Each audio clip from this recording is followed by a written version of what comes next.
Good afternoon, everybody, and welcome to another episode of the City Chatter Podcast. I'm your host, John Bernstrom, Public Information Officer for the City of Grand Forks, and we are honored today to have the boss of the City Council, the boss, the man, Dana Sande, City Council President. Dana, thanks for being here. Yeah, thanks for being here. I didn't know that we were going to talk curling for half an hour today, but that's great. I appreciate the opportunity. We could. Does curling season ever end? Curling season is officially over. I missed the playoffs this year because of my fifth eye surgery, unfortunately, so I didn't have the opportunity to defend my league championship, but that's okay. They all know who's the best. They all team. know who's there. They know. Yeah. So. Quick question. This is a curling question. Like I work with other sports and stuff, and I know curling ice is very specific. Do they take that ice out every year?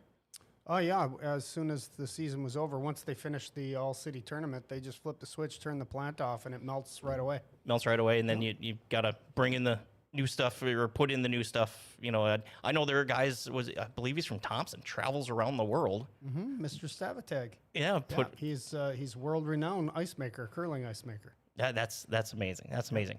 All right. So last night you guys had a city council meeting. Committee of the whole meeting. Right. Last night. A couple of things that were on the agenda, and we'll hit a few of these things. Right off the top of the meeting, I got an update. We have two seasons here, right? Winter and road construction, and you got an update on the 2024 road construction season for the city of Grand Forks. Anything stand out to you in that? Yeah, there is going to be an incredible amount of road construction this summer and all summer long, and please be patient. So you're not going to be able to avoid it. You're not going to be able to take side streets to try to get to other roads. Everywhere you turn, there's going to be roads under construction. We're fortunate that we've got a boom from state and federal dollars coming into the community. We're taking advantage of the essentially 80-20 or 90-10 opportunities where the local share is so small. And so it's unfortunate that they're all getting lumped into to the same year, but we've got to do it. And so after, this goes back to when Mayor Brown was in and we knew that we had a big problem with the roads. And so, again, taking advantage of the opportunities that have been given to us by the state. And then, of course, the additional sales tax dollars that were passed for infrastructure, water and roads. Mm-hmm. And so we've been able to utilize those dollars for a lot of the local collector streets as well. So it's going to be a big year. Two of the main north-south runs are going to be choked at the same time. The underpass on Washington. Yeah, that's starting next week. And the overpass at Columbia are both going to be down to one lane, if not totally closed at the same time. So again, hopefully people will take advantage of the interstate. Perhaps we'll be able to direct people downtown. Yeah, there we go. And that work's done. And so people can cut Demers downtown, hit Fifth, and cut over to Gateway if they need to get up on the north end. So be patient and recognize that although it's going to be one really terrible year, when it's done, it's going to be done. It's going to be great. Right. So. As a council member, you get phone calls from constituents and stuff. How often is it the pothole here, the boots on the ground type of work that the city does, or do you get more philosophical type questions? Only in the spring do we hear about the potholes, right? Because sure. Of course, that's when they're prolific. I don't get too many calls about roads in general. The calls that I get from constituents are more related to like actual personal problems that they're having. Sure. A city car was in my berm and now left a rut. Sure. Those sorts of things. Yeah. That things that in the general scope to the city don't really matter at all. Right. But to the individual, they matter a lot. Right. And so, I spend a lot of my time when I actually working for the citizens, dealing with the things that are completely inconsequential to essentially everyone in the community, sure. except for the one person. Right. But those are the things that actually make a difference in people's lives. So I feel a lot of personal gratification when I'm able to help people with the inconsequential. Well, along those lines, it's not a big deal until it's a big deal, right? Exactly you put a rut down the road, I don't care. It's in front of my house. Get out of the way. That's right. Yeah. Whether it's that or alleys or sure whatever. What a garbage can gets knocked over. Exactly. Right? Yeah, stuff like that. Also, this is the city is growing specifically to the south, and a lot specifically since the flood of '97. And you guys, as a council, got an update on, frankly, just drainage on the south end of Grand Forks and how to handle that as the city grows south. Is this the city reacting to something, or is this trying to plan ahead as the city grows, or a little bit of both?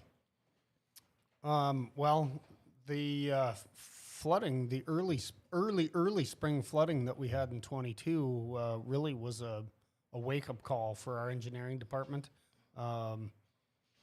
Flood protection is one of the most serious things that we have and that we take care of in our community, right? City government, we have fire department, we have police department, the traditionals. But flooding is a major deal for our community because of the history of the floods that we've had here. And the fact that when we close the barriers, we're all expecting, we have a high level expectation that we're going to be secure from flooding, and including overland flooding that comes from the west. And so when we have a major rain event, and we had the street flooding that we did in 22, our engineering department wasn't expecting it, and I don't mean to say that they weren't prepared, but it was more severe than the model showed things should have been. Sure. And so they've been spending a lot of time studying it and thinking about, well, how are we going to deal with this, especially as we continue to grow south and we're looking at new developments, Grand Valley is coming in and these sorts of things. How are we actually going to protect the folks on the south end? Because we already have our flood protection and we're filled in on the north end. Yeah, we're almost right up to it. Yep. So at 20th by Hugo's on the north end, when we get a major rain event, the street floods. Yep. And we know it, and everyone that lives there knows it. Used to live there. And it's because the storm sewers aren't big enough in that area, and we know it. And so at some point, we're going to have to fix that. But that's, you're being reactionary. We're trying to be proactive on the south end, knowing that, okay, where are we today? Where do we want to be? Where's the growth going to be? And how are we going to deal with the flooding and major rain situation? So ultimately, I think our city staff has done a very good job of analyzing the situation and providing a rational thought process. It's not just moving the water out of town. It's not putting one pump station right. out. What do we do? What do we do at the specific time when all the rain happens, for example? Excuse me. And so, as people probably have noticed that there are a lot of storm ponds that we have around town. The storm ponds are new. Since I've been on the council, they're a new thing. And all new developments, all new, when we take a green field and fill in, it gets a storm pond. Yep. That was EPA regulations because of runoff. Okay. The Environmental Protection Agency says too many chemicals, too much junk is getting into our natural waterways. Yep, too quickly. We need to hold water and slowly release it downstream to try to settle out those chemicals and garbage and junk and whatever, right? Yep. The side benefit of that is it's actually become part of our flood protection system. So it's a retaining pond before it gets to the river. So we can use it to retain storm runoff or flood runoff in all those areas of town. And so the storm ponds have become part of our flood protection system.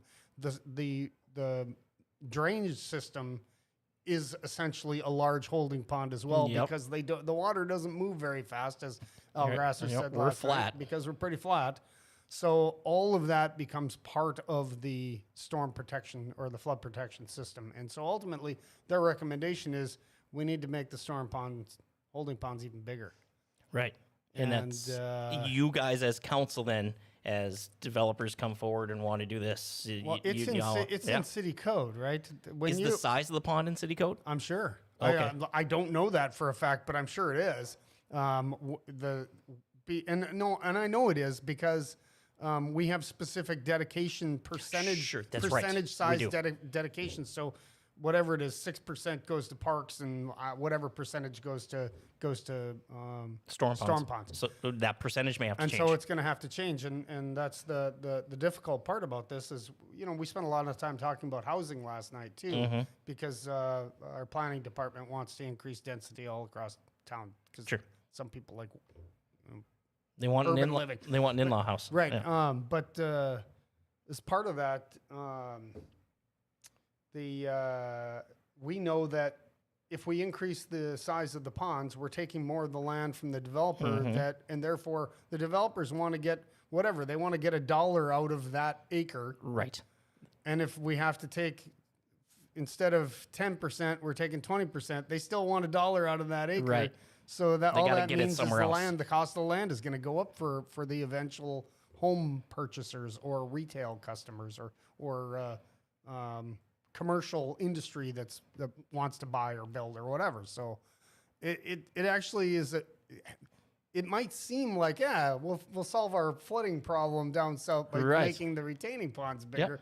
It actually has long-reaching consequences for the growth and development of our community. Well, and then you flip that again. The conversation you guys had last night. You increase the density in the neighborhood. Yes, okay, so that's a cheap way to add some housing, but that impacts traffic. That impacts all you of guys as all of our infrastructure is based upon the zoning that is currently there. And if you allow again, going back to last night, the discussion was, should we allow a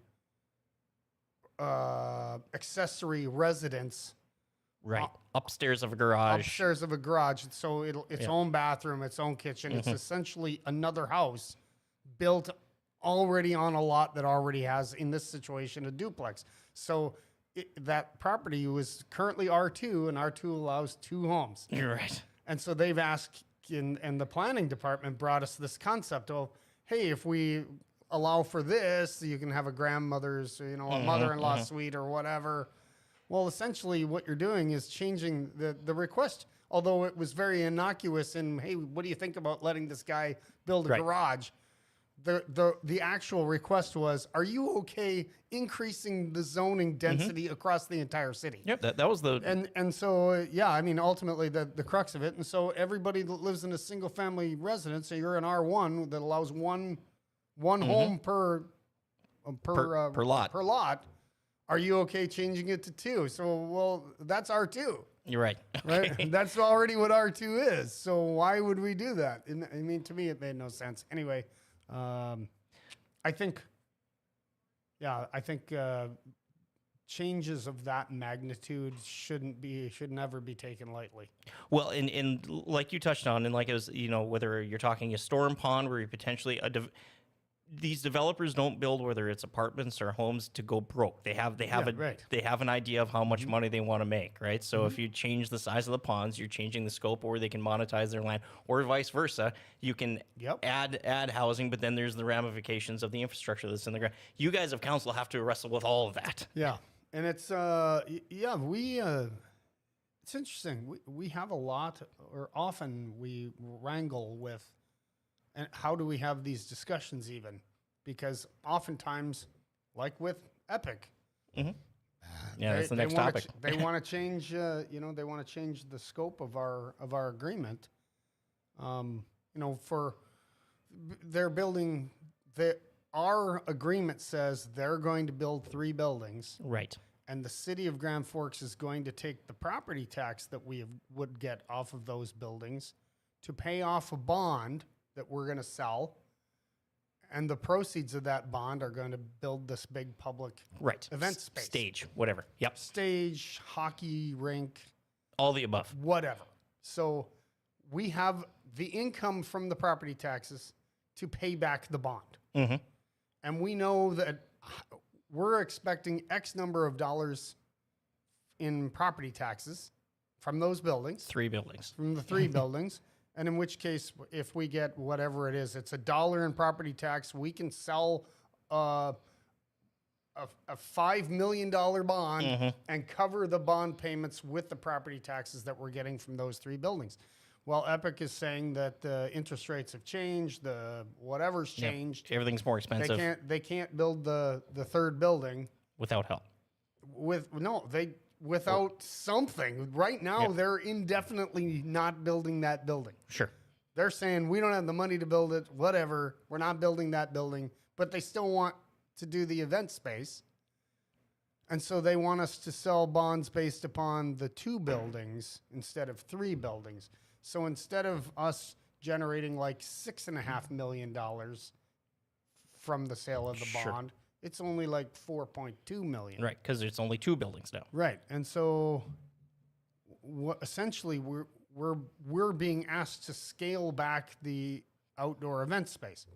Well, some of us on the council, myself included, bought in on this concept in the first place because we were talking about investing $4 to $5 million in town square. The existing town In square. the existing town square.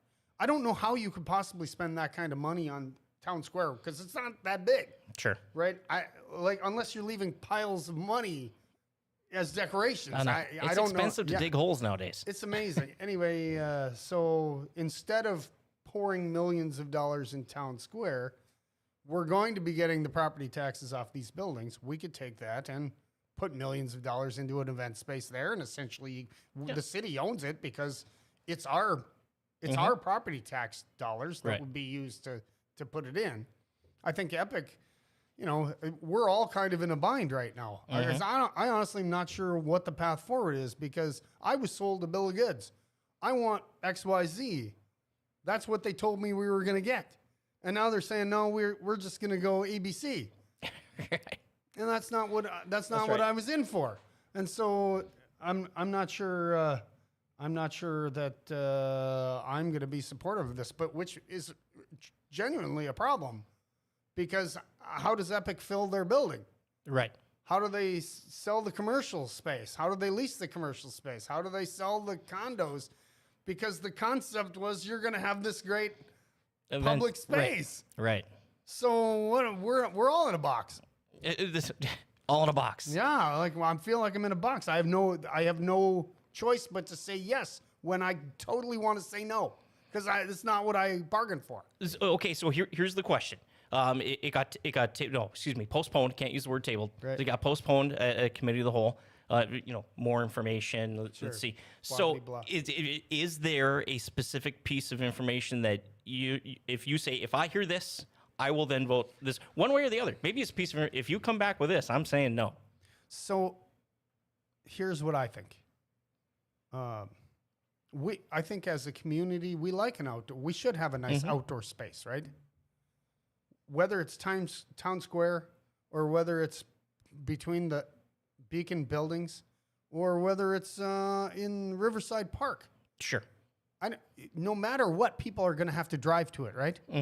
So all things on the table, shouldn't we be looking all over town and trying to have a discussion about where is it logical, make the most logical sense to have an outdoor facility like this? I don't know if downtown is the actual place where that belongs. Where are the people going to park? Like, you want to go skate? Hey, let's go skating. We have to take the bus. Like this, it's great. It doesn't make sense. It never made sense to me from the beginning. So I'm sorry. I I don't mean to laugh. Right. We're gonna have a concert there. Okay, where are the people gonna come from? How are they gonna get there? It's a half-baked concept. Whatever. I don't know. Others wanted it. Okay. Sometimes I just go with the flow. Okay, go with the flow. Dana, I don't mean to laugh either. That was What are you gonna do? You say no? We say no to everything. Sure. Sometimes you gotta say yes. There we go, and figure it out. And try to figure it out. In this case, when you ask me what are you gonna need to hear, I don't know. I want somebody to say, hey, it belongs between those buildings because of these reasons, or it belongs by the swimming pool in Riverside Park for these reasons. Sure. Whatever. I want somebody to definitively say, this is why, here's where we should build this. And we've got their tax money coming in, no matter what. I mean, the fact of the matter is we're going to have that revenue. We don't have to put it there. We put it anywhere we want to. It's our money. Yeah. I don't know. I don't know. Yeah. All right. So as a council, you guys are coming to the end of a You're going to have a couple of council members that are going to come off. You're about to start a new council here in a couple of months. Here's my question: as a veteran of a city council, you're the city council president. When you have new council members come on, do you take it on yourself of, hey, let's have a conversation. Here's some things that are coming, because you start right into the budget season, right? I mean, right into some heavy stuff. Do you, as a council leader, take that as yourself, or do you sit back and be like, all right, if they have questions, I'm available, but you do your own thing? How do you approach that? Is it different every time? I try to spend time talking to and meeting new council members. Yep. And understand people's motivations. Usually people run for council for a specific reason. Sure. Not because they're a benevolent human being that really wants something to do happened along the line. Yeah, Yep. somebody pissed them off usually, right? They're irritated, and so I try to understand. I mean, there are council members on, Brett's on the council. He loves Grand Forks. He is a big advocate for density and walkability and Sure. rideability, and those are the things that drew him to the council. Rebecca Osowski is angry about Fufeng. She didn't like the concept. She thought the folks on the north end weren't represented properly, and so that's why she ran. And I get that, right? Sure. And, Yep. and Ken's an infrastructure guy and thinks that we need to make sure that we have all the right water tools, and so that he wanted to be on council to do that. And Danny Weigel, he's a police officer, and he thinks that law and order is really important, and so he's not running for council. So he's running for council, right? I was pissed off at Hal Gershman because he didn't sell me one of the infill lots. Sure. And I was angry about it, and so I ran for council, and of course... Here we are. Then here we are. And so, I think... and I'm thankful to him today because things have worked out much better for me not having that. Sure. That Okay. lot, not getting that lot, so it worked out fine. But ultimately, for myself, I was angry. I got on the council. First thing Hal did was put me on the committee that did the sales for the lots. I put them all up for sale instead of selling them 2 at a time like they were doing. We blew out all the lots, and then 6 months after I got on the council, I had nothing to be pissed off about anymore. So then that's when I actually started working for the city. Sure. Right? Yeah. You got through your issue. Right. Yeah. And I was so fortunate. I was so fortunate to be on the council at the time that I was. The civic leaders that I got to work with Terry Bierke and Elliot Glassheim and Hal Gershman and Doug Christensen and Kurt Kroon is just unbelievable, powerful people, smart, logical, hardworking. And they, for how difficult Mr. Christensen was sometimes, he is 100% the reason why I think I'm a good council member, because he pantsed me so bad. Oh, man. And I knew that I never wanted that to happen again. And so I started reading everything. Like I became, from right then and there is when I said to myself, this has never happened again. I started reading everything. All the minutes. I read the MPO minutes. Who reads the MPO minutes? I read the MPO minutes. I want to know what's going on. I read East Grand Forks City Council minutes because I want to know what's going on in our community, right? And so it's amazing how, if you have the information, how powerful you become, because you know the answers before you're asking the questions. Sure. And so, Mr. Christensen I owe him 100% gratitude for making me a decent council member, because I had to. And when he left and said that you guys will miss me, he was right. I do miss him. Right. No, that's interesting, because to your point, every council's different. It's different personalities. That's an interesting part of it. As staff, we do the same thing. We're just like, hey, all right, all I can do is answer questions you have. With all due respect to our current council, we have a very weak council right now, and I'm not sure how to deal with that. Our city administration has become incredibly powerful, even though the city council grants them their power. Todd and the mayor essentially, Todd's running the city right now, and if people don't know that, they should. Todd Phelan is making all of the decisions, well, not all of the decisions. Todd Phelan is guiding every decision that's made in our community, and it's great. I don't fault Todd, because what an amazing leader we have. Todd's probably the best city administrator that we will ever have in our community, and we're so lucky to have him. But if you disagree with Todd's opinion, you better be way out in front, because Todd's already made up his mind what he's going to do, and so people need to pay attention. And our council, I don't know what to do to get people to be more active. And by this is a fair question. I'm on the staff side as well. Is by active, do you mean like the conversations during the week or during the meetings themselves? I mean, reading, thinking, and being prepared. Okay. I think when I first got on the council, I was incredibly prepared because I had to be, because Doug pantsed me. But I wasn't the most prepared person there. Sure. Because everybody there was doing their homework, and they were reading and thinking, and they were really prepared. And so when we had conversations, they were logical, spirited, and oftentimes many of the questions that people would have, they had already sent emails and had gotten their questions answered way before the meeting started, so that they could come and actually present their point with the information that they've learned. And again, with all due respect to my fellow council members, and you look at the other boards in the city, the Planning and Zoning Commission.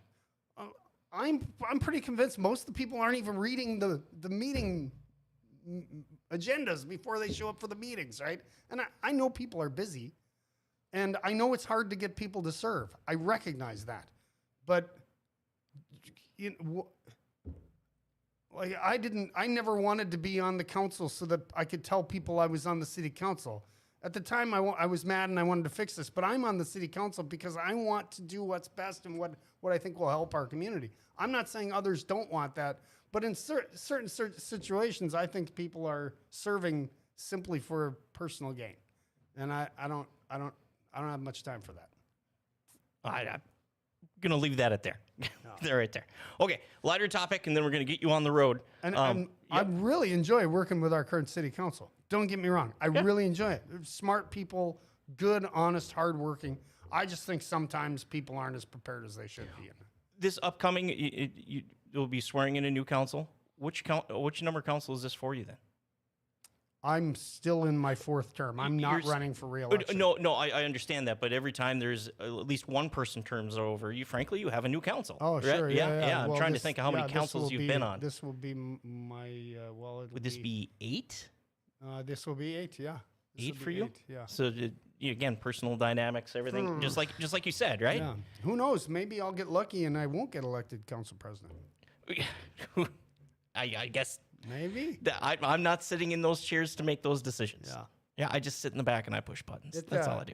You know, it is very gratifying work.